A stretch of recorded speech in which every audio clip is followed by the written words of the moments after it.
Welcome to today's deep dive. We are so thrilled you're here with us.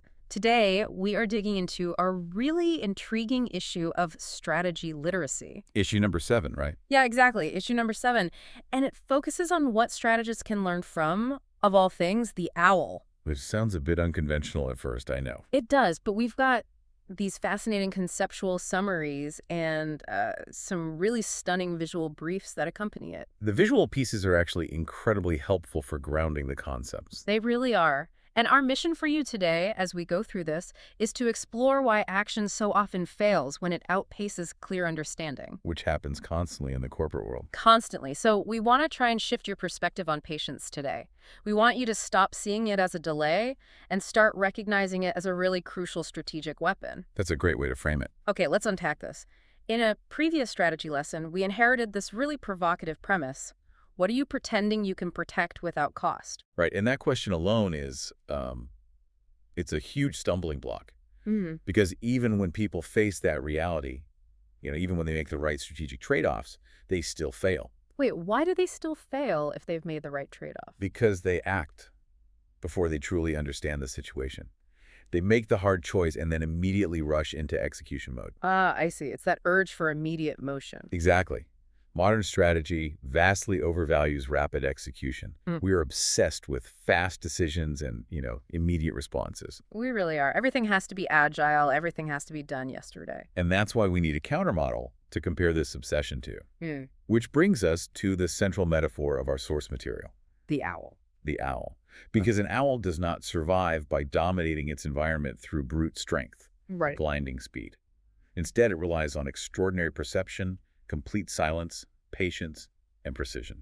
The biological details in the text are they're wild to think about. Like owls can see in incredibly low light. Yeah, they thrive in the dark. They hear these tiny, subtle movements that every other predator completely misses.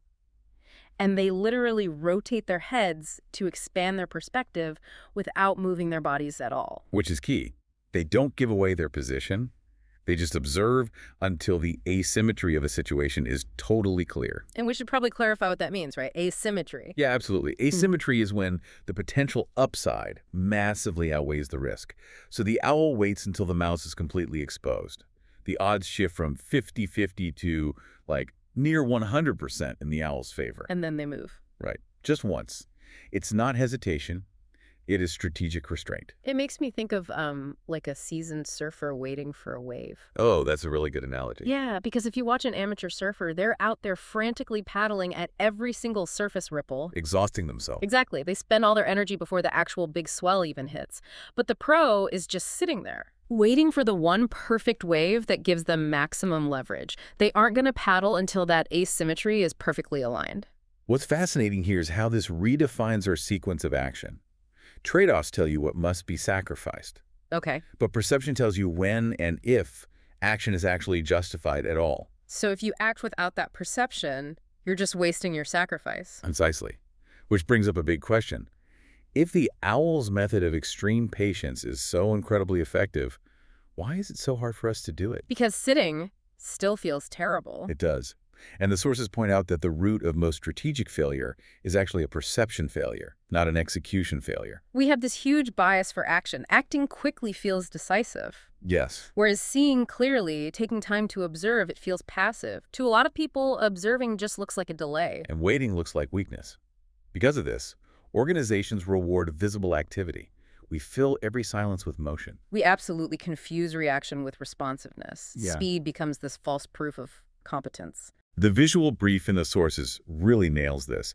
It's titled Strategy as Stillness. Oh, the imagery in that one is gorgeous. It is. It describes a pendulum hanging in midair, a silent pause, an eye seeing clearly through uncertainty.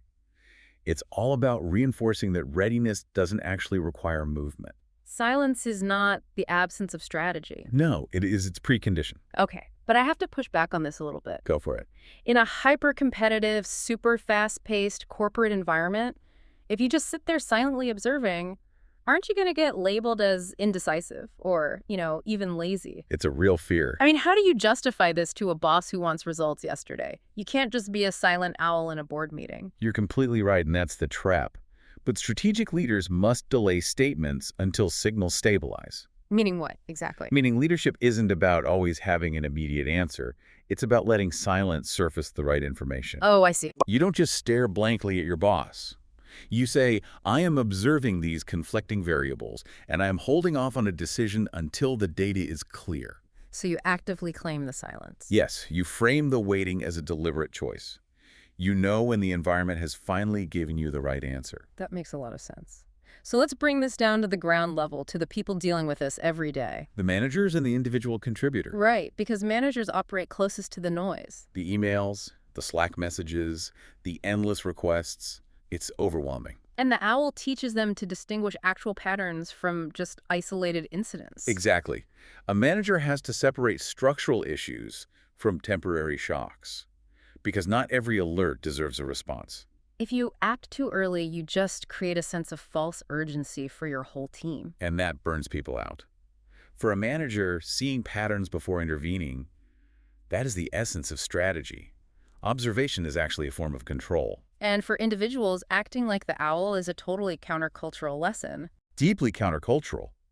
Think about how much career damage comes from responding to things too quickly. Oh, totally. Like over-explaining yourself in an email because you panicked. Or filling an awkward silence in a meeting by volunteering for a project you don't have time for. Yes. We fill silence defensively all the time, but strategic individuals pause.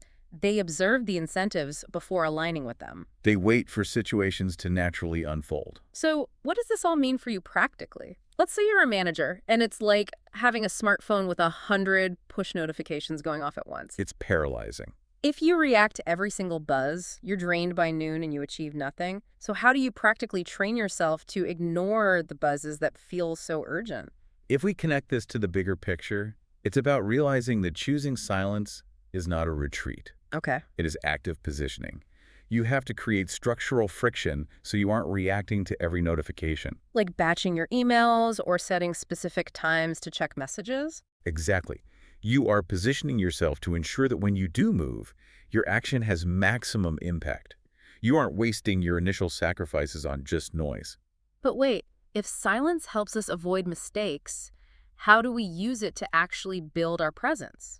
Because we aren't just trying to survive the workplace, we want to command it. Which brings us to the attention economy and professional authority. This part of the source text was fascinating. It really is. Usually when we think of the attention economy, we think of public figures and celebrities. People whose entire lives depend on being seen. Right. And for them, the temptation is constant presence. You have to be everywhere, commenting on everything, staying relevant. But the owl suggests the exact opposite. Yes, enduring visibility actually comes from selective appearances, controlled silence. Because absence creates demand. Precisely. Noise dilutes a signal, but scarcity sharpens it. That is such a good point. The celebrities who actually last, they don't respond to every single controversy or trend. They wait until their response actually matters. Here's where it gets really interesting, though. You don't need to be a movie star to use this. Not at all. Think about your own workplace. We all know that one person in a meeting who stays totally quiet for like the first 45 minutes. Just observing. Just observing, letting everyone else talk in circles.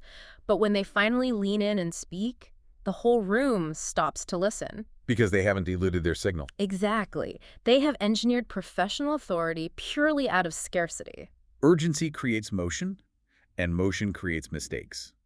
Timing is the ultimate mechanism that converts our trade-offs into a true advantage. Not every moment is a strategic moment. No, it's not. So moving from this idea of patience as a delay to patience as a weapon, that is a huge shift. There is a wonderful strategic fable at the end of the sources that crystallizes this perfectly. A fikra. Oh, I loved this part. Share it. It's very simple. 2 hunters waited in the forest. One ran toward every single sound he heard. The other stayed entirely still. By nightfall, only the one who stayed still had eaten. Wow.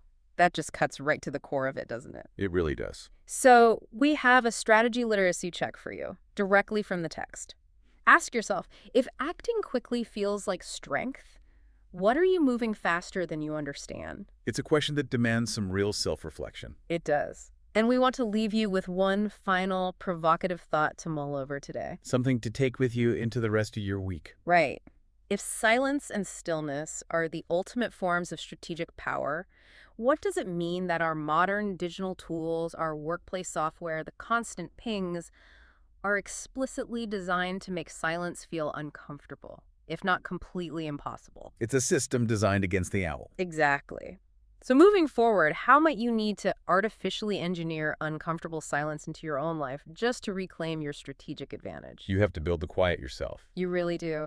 Thank you so much for joining us on this deep dive into strategy and stillness. We'll catch you next time.